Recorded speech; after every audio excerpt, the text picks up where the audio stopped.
Hey there, family and friends. First of all, I would like to thank you on behalf of Vincent and the team for joining our mywebsiteisat.com group and asking for your very own My Website Is At webpage.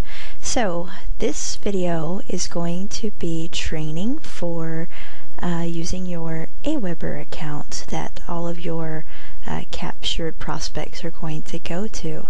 So as you'll see here, I'm logged into my Aweber account, and yes, we can set up the web form for your page for you, but we figured you might want to know how to use your account in terms of follow-up. But I'm going to go ahead and start with the basics of setting up a list in case you ever choose to set up another one and ever want to learn this on your own. So here we go. You'll notice at the top there's this handy dandy little create and manage lists button, and then you'll also see you have this list stats section here, and underneath there's also this blue create a new list button. So I'm going to click that button, and then when you do that, it takes you to this basic settings page. The list name, it's going to by default give you a default and a number. If you had us set up your page for you, you'll see that I did my website is at and your initials, and that will be your list name. And then for the description, I probably did my website is at, and you can go in there and change that if you don't want to keep it that way, or you can leave it alone. That's completely up to you.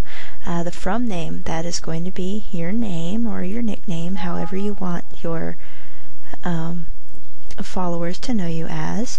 And then the email, you want them to see that their email came from when you contact them. And then notifications, this is where if you put a name and email in here, every time somebody fills out that little form and to opt into your list, this will send an email to whichever email you choose. So in my case, I'm going to have it send to my main email. And eventually, when you're getting lots and lots of these, you may or may not want to be notified, and then you can come and delete it later. So you type it in, you click add, then as you notice when you hover over, you can edit it or you can delete it with the little red X. But the most important part, you have to hit this green save settings button where all of your settings are lost. So make sure you click that button. Alright, and then we're going to click up here on personalize your list. So here, this is the part I can't do for you because I don't know what it is that you want in here. So here, company name, your website if you have one, and then the email signature if you want one, and a logo if you have one. So for me, my logo I use is just my current up-to-date family picture, because that's what I choose to use. If you have an awesome photo of yourself, since you're branding yourself in your business, it'd be a good idea to use one of those. Or if you actually have a company logo, that's a great thing to use as well. I just know if you're in internet marketing, you may or may not have a logo.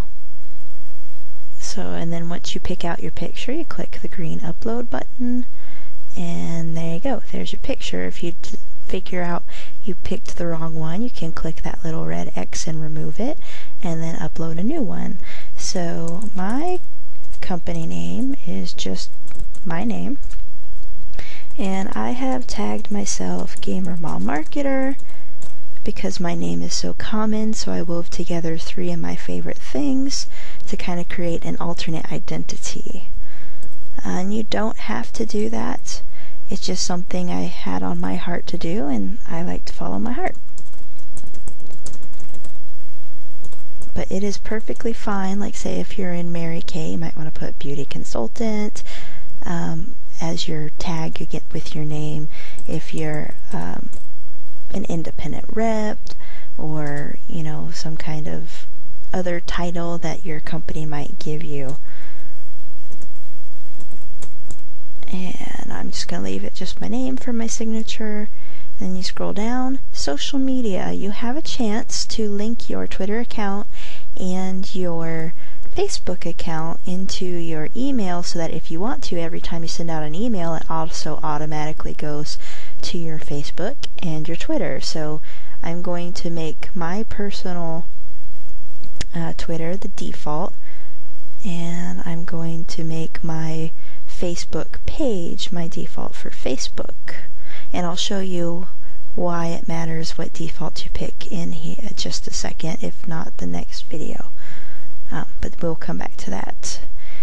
And I leave these check boxes checked because there's no point in touching them. Now, global snippet text.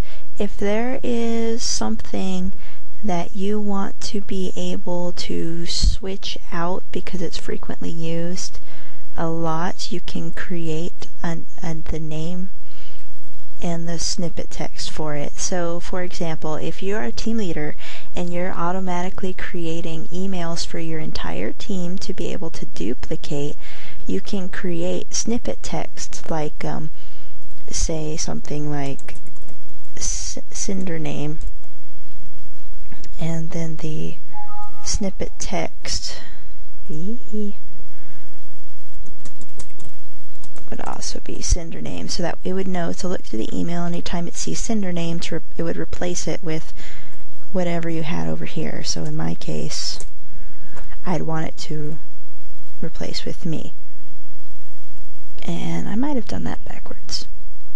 Anyway, this most likely you won't be using, and if you really want to, I highly recommend you go through Aweber's tutorials. So like right here, they have practical uses for them. You can click on that link, get some training, and to learn more about text snippets, you can click on that link for training. Most likely you'll never use this, but if you want to, it is a feature for you. Again, green button, save settings. And then third part, we want to confirm the opt-in. Now, if you choose that all of your prospects have to confirm that they actually filled out your form before they actually enter your list, this is going to be the email they get asking them to confirm that they opted in. So you can edit the subject, the intro, and the signature section of that automatic email. And if you don't want that confirmation to go out, you can turn it off. I prefer it turned off because you're going to cut the amount of prospects you keep about in half if you have it on. And some people prefer that because they'd rather deal with fewer people that are higher quality. But I'm just not worried about the quality of the leads, and I just rather capture them all. So I leave it off, and that's my preference, and you can do what you want to do. If you do keep this turned on, you can also choose a success page. And this is the website that they are taken to when they click on this link here to confirm that they actually want to subscribe. So if you want them taken to like your website or your blog or your Facebook page, wherever you want them taken when they confirm, that's the address you would put in here. And again, green button, save settings. After you create your list settings, which you can also find from here, my list settings, you're going to want to set up a follow-up email. And we will go over that in the next video so that each video is not too super long. And after we do a video on how to do follow-ups, I'll do another video on how to do these broadcasts. And then we'll do another one on web forms and one on reports.